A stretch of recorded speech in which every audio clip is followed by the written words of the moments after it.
ကဲဒီမင်းပြောပြပေးမှာတော့နောက်လာမယ့်စီစဉ်အကြောင်းပဲဖြစ်ပါတယ်အစီအစဉ်နာမည်လေးကအစီအစဉ်အော့ဖန်ကိုလို့ခေါ်ပါတယ်ဖန်ကိုဆိုတာတော့ဒီပကြီးဆရာတယောက်ကိုပြောရပဲဖြစ်ပါတယ်ဒီပကြီးဆရာလို့ပြောလိုက်မယ်ဆိုရင်တော့တာမန်ပဲလို့လူတိုင်းထင်ကြလိမ့်မယ်ဒါပေမဲ့ဒီပုံကိုကြတော့လူတော်များများရင်းနှီးပူးလိမ့်မယ်ထင်တယ်အပေါ်ပုံမှန်သမျှလေးကာတွန်ကားထဲမှာဖြစ်ဖြစ်သူများရဲ့ဓာတ်ပုံရိုက်တဲ့နေရာမှာဖြစ်ဖြစ်တော်တော်များများမှမြင်ဖို့လေးရှိတယ်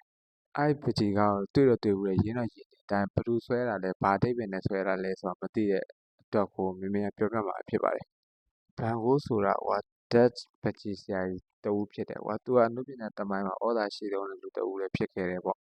သူကပကြီးကိုဘယ်ချိန်မှာစဆွဲခဲ့လဲဆိုတော့အသက်29ကနေပြီးတော့သူတည်တဲ့အထိ38နှစ်ထိမှာသူကအသက်ဆုံးရှုံးခဲ့တယ်အဲ့ဒီအထိကိုသူကပကြီးဆွဲခဲ့တယ်အဲ့10နှစ်အတွင်းမှာပကြီးကားပေါင်းကို2100ကျော်နဲ့စီဆေးပကြီးကိုကျတော့860လောက်ထိသူဆွဲခဲ့ပေါ့ကွာကျွန်တော်စကိုင်းမှာလည်းဗျာသူ့ရဲ့ကြော်ကြားခဲ့တဲ့ပကြီးကားအချို့လည်းပါဝင်ခဲ့တယ်ပထမဆုံးအနေနဲ့The Starry Night ဆိုတဲ့1889သူစိတ်ကျမ်းမာရေးဆေးရုံမှာကုသချိန်တော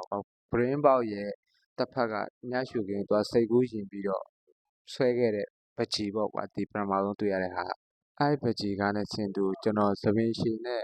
ကောင်မလေးလားမင်းသမီးလေးကားထဲမှာတွေ့ဘူးတယ်ဗျညရှုခင်းသူ့ရဲ့စိတ်ကူးနဲ့ပေါင်းဆက်ထားတဲ့ပကြီးတစ်ခုဖြစ်တဲ့အတွက်လည်းတော်တော်လေးတန်ဖိုးရှိခဲ့ပေါ့အဲ့ပကြီးကဒုတိယတစ်ခုအနေနဲ့Sunflower ဆိုတဲ့1889ခုမှာသူဆွဲခဲ့တဲ့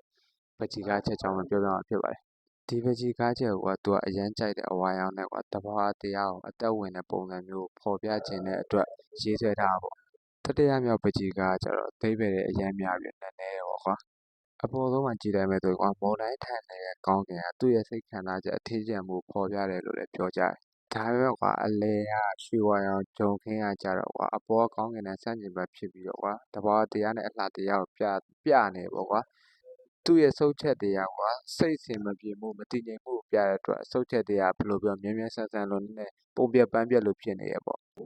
့ပြန်နေတဲ့ကြီးကန်းနဲ့အသေးပဲတည်ခြင်းတရားနဲ့လမ်းပြောက်ခြင်းကိုရည်ရွယ်တယ်လို့အမှုပညာချင်းတော်တော်များများကတော့ယူဆကြရပေါ့အဲ့ဒါတော့ဂျမန်တိုင်းကနေပြီးတော့ပြောပြတာပေါ့ဒီအကြောင်းတွေအားလုံးတွေ့ရတဲ့လမ်းသုံးဂျုံခင်းမှနေဆုံးဘယ်မှမရောက်ဆိုလိုရဲကြတော့ဘန်ကိုရဲ့ဘဝလမ်းသားပြောင်းနေတာကိုပြောပြထားခြင်းတာဒီပကြီးကားတစ်ချက်တည်းမှာတင်ဆရာဘန်ကိုကအသွေးပေါင်းများစွာနဲ့ဖန်တီးခဲ့တဲ့အရာဖြစ်တယ်ဆိုတာကျွန်တော်တို့အခုမှသိလိုက်ရတယ်ကဲနောက်ဆုံးအနေနဲ့ Baron in Arles ဆိုတဲ့ပကြီးကားအကြောင်းပြောပြမှာဖြစ်ပါတယ်ပြင်သစ်တောင်ပိုင်းအားလက်မြို့မှာသူနေခဲ့တဲ့အိမ်ဝါကြီးရဲ့ကိုယ်ပိုင်ခန်းကိုဖော်ပြထားတာပေါ့ဒီပုံပကြီးကားချက်ကပုံကကြည့်မယ်ဆိုရင်ဒီတိုင်းရိုးရှင်းလွန်းတယ်ဒီတိုင်းရိုးပုံလေးပဲထင်ကြလိမ့်မယ်အဲ့ဒါကိုဘယ်လိုအကြောင်းကနေသိရလဲဆိုတော့သူ့ညီကိုပေးပို့တယ်စာတစ်စောင်ပါအေးချမ်းမှုနဲ့နားခိုရတောင်းတတဲ့ပုံစံမျိုးနဲ့စာလေးကပို့ထားတာပေါ့ဒီပကြီးကားကလည်းသူပြောပုံရဆိုရင်သူ့အုံနောက်ဒါမှမဟုတ်သူ့စိတ်ကူးကိုအနားပေးဖို့ဆိုပြီးတော့သူကပြောထားတာပေါ့ပြောချင်တာသူ့ဘဝမှာစိတ်ပင်ပန်းစရာရှိမယ်စိတ်တန်ရာရှိမယ်အမြဲရုန်းကန်နေရတာမျိုးဥပမာကျွန်တော်တို့စိတ်ပီတိမှုတွေများတဲ့အခါစိတ်ညစ်တာတဲ့အခါကျရင်ဘယ်သူမှမပြောနိုင်ဘူးကိုယ်ခန်းထဲမှာပဲကိုယ်အိမ်ယာမှာပဲကိုစိတ်အပန်းဖြေတာတို့ကိုယ့်ရဲ့ကိုယ်ပိုင်ကဘာလို့တတ်မှတ်ပြီးတော့လုံခြုံမှုခံစားရတာမျိုးအဲ့လိုပုံစံမျိုးကိုလည်းဆရာဘန်ကိုကဘယ်လိုပြောမလဲသူ့အိတ်ခမ်းလေးအေးချမ်းမှုတောင်းတမှုကိုရည်ရွယ်ပြီးတော့ဆွဲခဲ့တာလို့လည်းပြောလို့ရတယ်နောက်တစ်ခုသတိထားမိမှာသုံးဆောင်ပစ္စည်းရဲ့အများစုကနှစ်ခုစီဖြစ်နေတာမျိုးအဲ့ဒါကျတော့ပေါ်ကိုခင်ဆိုတော့သူလေးစားရတဲ့ပကြီးဆရာတယောက်ရှိတယ်အဲ့ပကြီးဆရာသူ့အိမ်လာလဲပြီးသူနဲ့အတူပကြီးဖန်တီးမယ်အဲ့ဒါကိုမျှော်လင့်ဆောင်ကြိုနေတဲ့စိတ်ထီးကျန်တဲ့စိတ်အဖော်လိုချင်တဲ့စိတ်ဆန္ဒကိုပေါ်ပြထားတာလည်းဖြစ်တယ်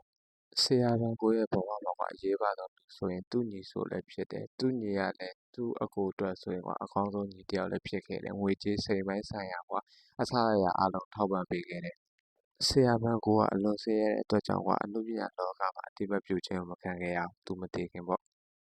့နောက်ဆုံးမှာ19ရာစုဇူလိုင်29 1990ပြည့်နှစ်မှာတော့တားကြီးစိတ်ပင်ပန်းနဲ့ trauma အရမ်းများပြီးတော့ကိုတနတ်နဲ့တက်သေးပြီးတော့အဆုံးစီရင်ခဲ့ပြီးတော့တည်ဆုံးသွားတယ်သူ့ရဲ့နောက်ဆုံးစကားကြတော့The sun will last forever ပြောမယ်ဆိုရင်ဒီဝမ်းနဲ့မှုကထာဝရတည်ရှိနေမှာပါဆိုပြီးပြောသွားကဲဒါဆိုရင်တော့နောက်စီစဉ်ဖြစ်တဲ့ season of fun ကိုဆိုတဲ့အကြောင်းသိပြီးတော့ထင်ပါတယ်ဒီစီစဉ်လာတဲ့အတွက်ကျွန်တော်တို့ကျေးဇူးတင်ပါတယ်အရင်ကမသိခဲ့တဲ့ပကြီးကအကြောင်းရယ်နောက်ဆရာဘန်ကိုရဲ့အကြောင်းရယ်ဝမ်းနဲ့ဆရာအကြောင်းတွေသိခဲ့ရလို့လည်းကျေးဇူးအများကြီးတင်ပါတယ်လို့ပြောပါမယ်ဗီဒီယိုလေးကဒီလောက်ပါပဲကျေးဇူးအများကြီးတင်ပါတယ်